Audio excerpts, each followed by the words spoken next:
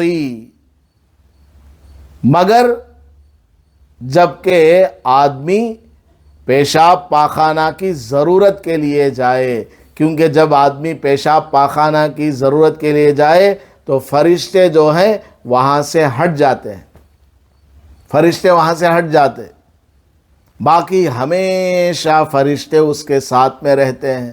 تو فرشتوں سے پردہ کرنے کو کہا گیا۔ سوچئے، فرشتوں سے جو ہمیں نظر نہیں آتے ان سے بھی پردہ کرنے کو کہا گیا ہے، اور جو موجود ہیں ان کے سامنے بے پردہ رہیں تو کتنا بڑا گناہ ہے۔ اسی طرح گھر میں میاں بیوی ہے تو وہ الگ بات ہے، پیشاب پاخانے کے لیے جا رہے ہیں وہ الگ بات ہے، باقی کبھی بھی آدمی کو بے پردہ نہیں ہونا چاہیے۔ تو اس سے کیا سمجھ میں آ گیا کہ پردے کا خیال رکھنا۔ ایک اور حدیث ہے، حضرت بحز ابن حکیم اپنے والد سے اور وہ اپنے دادا سے بیان کرتے ہیں کہ حضور نے اسی طرح کا مسئلہ بیان کیا کہ پردے کی جگہ کو بلا ضرورت نہیں کھولنا۔ تو اس نے پوچھا یا رسول اللہ افرأیت اذا کان الرجل خالیا، یا رسول اللہ اگر آدمی اکیلا ہے، تنہا ہے، سنگل ہے، کوئی بھی گھر میں نہیں، تب بھی اسے پردے کی جگہ میں کپڑا پہننا ہے کیا؟ تو حضور نے کیا فرمایا سنیے گا۔ یہ بات اگر ہمیں سمجھ میں آ جائے تو بس بات پوری ہمیں سمجھ میں آ جائے گی۔ اس صحابی نے پوچھا یا رسول اللہ آدمی ہمیشہ اپنے پردے کی جگہ میں کپڑا پہننا، مرد ہے تو عورت ہے تو پورا جسم ہے ہی، کیا جب اکیلے ہوں تب بھی آدمی کو اپنے پردے کا خیال کرنا ہے؟ تو حضور نے فرمایا فَاللَّهُ أَحَقُّ أَن يُسْتَحْيَا مِنْهُ، اے اللہ کے بندے، اللہ تعالیٰ اس بات کا زیادہ حقدار ہے کہ تم اس سے شرم کرو۔ کوئی نہیں ہے گھر میں لیکن اللہ تو ہے نا، اللہ کے فرشتے تو ہے نا، تم کیوں پردے کی جگہ کو کھولے رہتے ہو؟ کوئی نہ ہو تب بھی تم کو اپنے پردے کی جگہ کو ڈھانپ کر کے رکھنا، لباس پہن کر کے رکھنا۔ تو ان سب باتوں سے ہمیں کیا سمجھ میں آیا کہ پردہ جو ہے انتہائی ضروری چیز ہے، اس کا ہمیں بہت زیادہ خیال رکھنے کی ضرورت ہے، حالانکہ اس میں بہت زیادہ کوتاہی چل رہی ہے، اور لوگ دیکھتے جاتے ہیں، ٹوکتے بھی نہیں ہیں۔ پڑوس میں رہنے والی بچی ہے، دائیں بائیں گھر میں رہتی ہے، وہ اس طرح کا کپڑا پہن کر کے آتی ہے تو کوئی عورت اس کو منع بھی نہیں کرتی، کوئی عورت اس کو قریب میں بلا کر سر پہ ہاتھ رکھے پیار سے اس کو نہیں سمجھاتی کہ بیٹا تو بچی ہے، لڑکی ہے، تجھے پردے والے کپڑے پہننا، جاؤ بیٹا اوڑھنی ڈال کر کے آؤ، یہ جو بنیان ہے یہ مردوں کے لیے ہے، تم جو ہے شری پہنو، آبا پہنو۔ اس طرح کون عورت بچیوں کو سمجھا رہی ہے؟ پیار سے سمجھانا، ان کے امی کو بھی پیار سے محبت سے گھر میں بلاؤ، چائے پلاؤ، ایک دو بار وہ عورت آئے جائے، آپ بھی ان کے گھر جاؤ، کچھ چائے وغیرہ پی لو، اس طرح ایک 4-5 دنوں میں 10-15 دنوں میں ایک محبت سی پیدا ہو جائے گی، بعد میں جا کر بولو آپا اچھی بات، آپا ماشاءاللہ بہت اچھا ہے، لیکن ایک بات بول دو، کیا بولے نو کو آپا، تمہاری بچی کو ایسا کپڑا پہنتی ہے، ایسا پہنانا نہیں کہتے آپا، بچی ہے اس کے ایسے کپڑے پہنانا۔ اس طرح پیار سے بولیں گی تو سب سن لیتی۔ ہماری عادت کیا ہے؟ ہم جو ہے کسی کو نصیحت نہیں کرتے، اللہ تیسو انہوں بیکار لے، انہوں ایسے کپڑے پہنتی، ویسا کپڑے پہنتی۔ پیار سے بات کرنا، محبت سے بات کرنا، ان کو کھلا پلا کر کے بات کرنا، تو آپ کی محبت ان کے دل میں جب بیٹھ جائے گی تو آپ کی بات وہ فوراً مان لیں گی اور عمل کرنے والے بن جائیں گے۔ ہمارے ایک دوست، میں ایک بار گیا ان کے گھر میں، تو ان کی بچی بنیان اور وہ لیگن ٹائٹ والی پینٹ پہن کے آئی، تو میں نے کہا یہ بچے کا نام کیا ہے؟ یہ بچے کا نام کیا؟ وہ بچی ہنسنے لگی، بولی حضرت میں بچہ نہیں بچی ہوں میں بولا نہیں ماں تو بچی نہیں بچہ ہے۔ پھر وہ ہنسی تو میں بولا دیکھو تمہارے کپڑے جو ہے بچے والے ہیں، تم کو بچی والے کپڑے پہنا۔ پھر اس کے ابا کو بلا کر پورا مسئلہ سمجھایا، انہوں نے کہا کہ حضرت یہ پورے کپڑے میں دے ڈال کو، بچی کے واسطے الگ سے کپڑے لے کر آتا ہوں بول کے شکریہ ادا کرے۔ تو پیار و محبت سے سمجھائیں گے تو انشاءاللہ سب عمل کرنے والے بن جائیں گے۔ ہم دنیا میں اسی لیے آئے ہیں کہ ایک دوسرے کو پیار و محبت کے ساتھ اچھی باتیں بتائیں اور بری باتوں سے روکیں۔ اللہ تعالی ہم سب کو عمل کی توفیق عطا فرمائے۔ سبق نمبر 13 دیکھیے گا، آج کا سبق ذرا لمبا ہو گیا ہے۔ سبق نمبر 13، سورہ فاتحہ کی فضیلت۔ حضرت ابن عباس رضی اللہ عنہما سے روایت ہے کہ اس دوران کہ جبرائیل علیہ السلام نبی کریم صلی اللہ علیہ وسلم کے پاس بیٹھے ہوئے تھے، انہوں نے اپنے اوپر سے دروازہ کھلنے کی آواز سنی۔ یعنی وہ حضرت ابن عباس فرماتے ہیں حضور بیٹھے ہوئے تھے اور ساتھ میں حضرت جبرائیل بھی آ گئے تھے، تو حضور نے دیکھا کہ اوپر سے ایک دروازہ کھلنے کی آواز آ رہی ہے، اوپر سے آسمان میں سے ایسا لگ رہا جیسے کہ کوئی دروازہ کھول رہا ہے، آواز کو بھی سنی۔ چنانچہ انہوں نے اپنا سر اٹھایا، حضور نے سر اٹھا کر کے دیکھا یہ کون سی آواز ہے، کہاں سے آ رہی ہے؟ تو جبرائیل علیہ السلام نے کہا یہ آسمان کا ایک دروازہ ہے جو آج کھولا گیا اور آج تک کبھی نہیں کھولا گیا۔ حضور کو بتا رہے ہو کہ یا رسول اللہ یہ جو آسمان کا دروازہ ہے فرسٹ ٹائم آج اوپن کیا گیا ہے، اور آج سے پہلے کبھی اس کو نہیں کھولا گیا۔ پھر اس دروازے میں سے، آسمان کا جو دروازہ ہے نا، اس میں سے ایک فرشتہ اترا۔ تو حضرت جبرائیل علیہ السلام نے کہا کہ یہ فرشتہ ہے جو زمین پر اترا ہے، آج تک کبھی نہیں اترا تھا۔ یا رسول اللہ، یہ جو فرشتہ ہے نا، انہیں بھی فرسٹ ٹائم آیا سو آسمان سے، دروازہ بھی پہلی بار کھلا ہے اور فرشتہ بھی پہلی بار آ رہا ہے۔ یہ فرشتہ فرسٹ ٹائم انہیں دنیا میں آتا ہے۔ چنانچہ اس فرشتے نے آ کر حضور کو سلام کیا، السلام علیکم ورحمۃ اللہ وبرکاتہ، اور کہا کہ آپ کو دو نوروں کی خوشخبری ہو، آپ کو دو نور دیے جا رہے ہیں، اس کی خوشخبری ہو، آپ کو دو نوروں کی خوشخبری ہو جو آپ کو دیے گئے اور آپ سے پہلے کسی نبی کو نہیں دیے گئے، سورۃ الفاتحہ اور سورۃ البقرہ کی آخری آیات۔ حضور کو وہ فرشتے نے کہا کہ آپ کو دو نور ملے ہیں، ایک سورہ فاتحہ اور ایک سورہ بقرہ کی لاسٹ والی آیت ہے، لاسٹ جو رکوع ہے، آمن الرسول بما انزل الیہ من ربہ والمؤمنون، سوتے وقت جو یہ پڑھتے ہیں، یہ والا رکوع۔ تو آسمان سے پہلی مرتبہ وہ دروازہ کھلا اور وہ فرشتہ بھی دنیا میں پہلی بار آ کر کے فضیلت سنا رہا ہے۔ مطلب کیا اسپیشلٹی ہے اس میں؟ اسپیشلٹی ہے، خصوصیت ہے کہ سورہ فاتحہ اور سورہ بقرہ سراسر نور ہے، نور ہی نور ہے ان دونوں صورتوں میں، سورہ بقرہ کی آخری آیات میں۔ آپ ان دونوں میں سے ایک حرف بھی پڑھیں گے تو آپ کو وہ نور دیا جائے گا۔ سورہ فاتحہ پڑھیے، آپ کو نور ملے گا، اور سورہ بقرہ کی آخری آیت پڑھیے، آپ کو نور ملے گا۔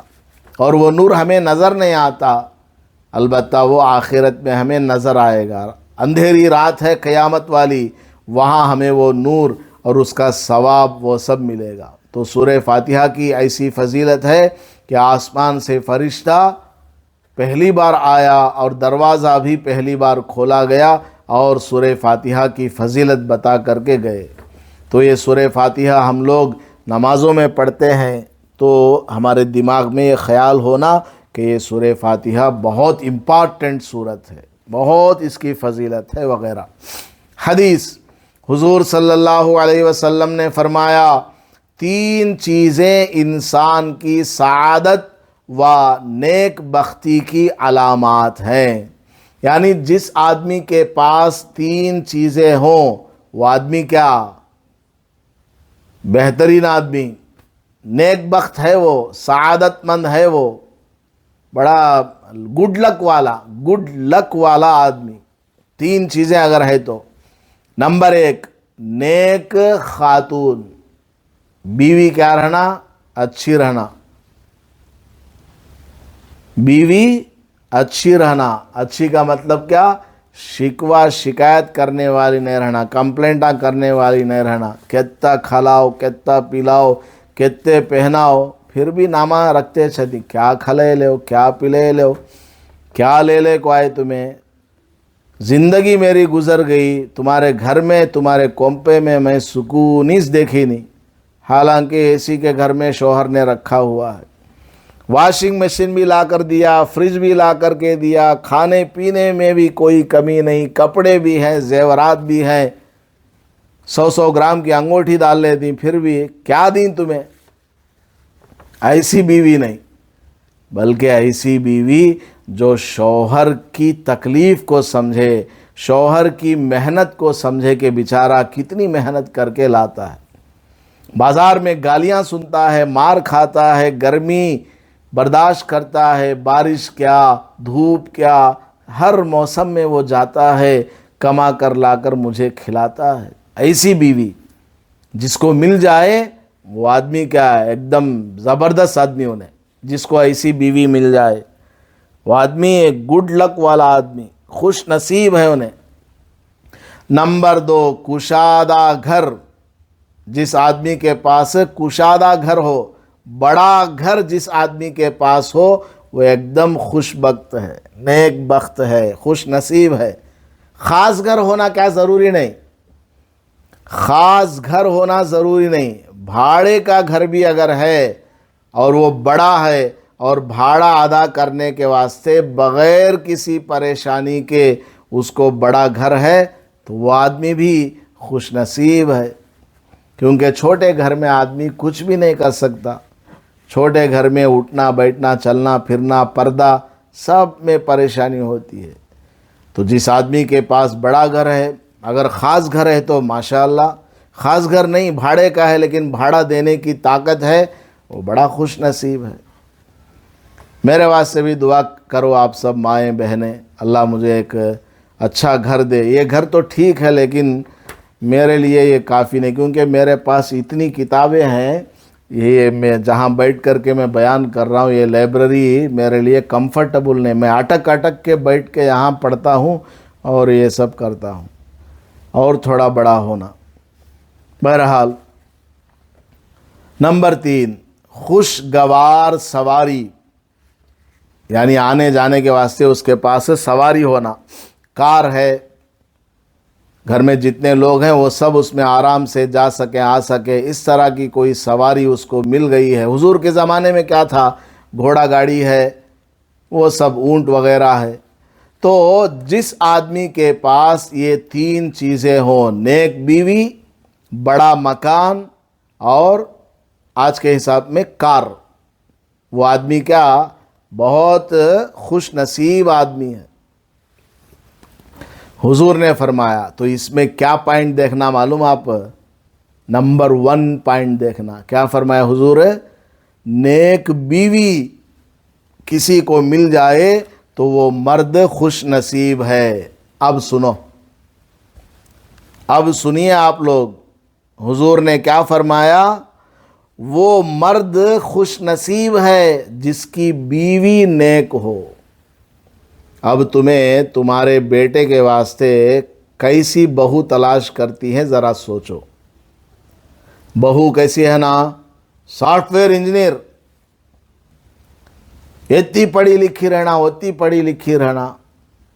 لوگ رشتے لاتے ہیں، بروکرز لا کر کے فوٹوان دکھاتے ہیں، یہ رشتوں کے لیے فوٹو وغیرہ دینا بھی بالکل جائز نہیں ہے۔ یہ سب بچی ہے، وہ کیا سامان ہے، کیا کوئی پروڈکٹ ہے، کوئی بسکٹ پیکٹ تھوڑی ہے کہ بازار میں بچی کا فوٹو دکھاتے پھریں۔ بالکل کسی بروکر کو فوٹو نہیں دینا، بالکل نہیں دینا، بلکہ ویسے ہی بھائی بچی ہے دیکھو، اس بروکر کو بھی نہیں دکھانا، بروکر کی بیوی کو یا بہن کو، کوئی بھی عورت ہے اسے دکھانا، دیکھ لو ماں ہماری بچی، تو یہ بروکر کو سمجھاؤ کہ اس کے لیے رشتہ دیکھنا ہے، فوٹو ہم نہیں دیتے۔ ملے گا رشتہ، اللہ تعالیٰ کرنے والا ہے، اللہ کی ذات پر آپ لوگ بھروسہ رکھو، یقین رکھو، دعائیں مانگو، تہجد پڑھو، نماز پڑھو، تسبیح پڑھو، قرآن پڑھو، اللہ رشتہ دینے والا ہے۔ تو میں کیا بول رہا تھا، نیک بیوی، یہ خوش نصیب ہے وہ آدمی جس کو نیک بیوی ملے۔ اب آپ اپنے بیٹے کے لیے کیسی بچی تلاش کرتی معلوم، سافٹ ویئر انجینئر رہنا، انہیں کالج میں اتنا پڑھی رہنا اتنا پڑھی رہنا، ارے بھائی اس کو نماز پڑھنا آتا نہیں، قرآن پڑھنا آتا نہیں، قرآن کا ترجمہ پڑھ سکتی ہے یا نہیں، تعلیم کر سکتی ہے یا نہیں، مسئلے مسائل اسے معلوم ہے یا نہیں، اردو پڑھنا آتا ہے یا نہیں، بچوں کی تربیت وغیرہ یہ کر سکتی ہے یا نہیں، ماں کا مقام، باپ کا مقام، ساس سسر کا، شوہر کا، یعنی دین اس کے اندر کچھ ہے یا نہیں، یہ معلوم ہونا۔ یہ دیکھو، اگر آپ اپنے بیٹے کے لیے ایسی بچی تلاش کر رہی ہیں جس کو نہ نماز آتی ہے نہ قرآن پڑھنا آتا، خالی نوٹا ہی ان کے پاس 10 لاکھ روپے دیتی گے جہیز میں کر کو بیٹی وہ بچی کو لے کر آتے ہیں، بعد میں آنے کے بعد کیا پتہ چلا اسے نماز بھی نہیں آتا، پردہ بھی معلوم نہیں، قرآن بھی نہیں معلوم۔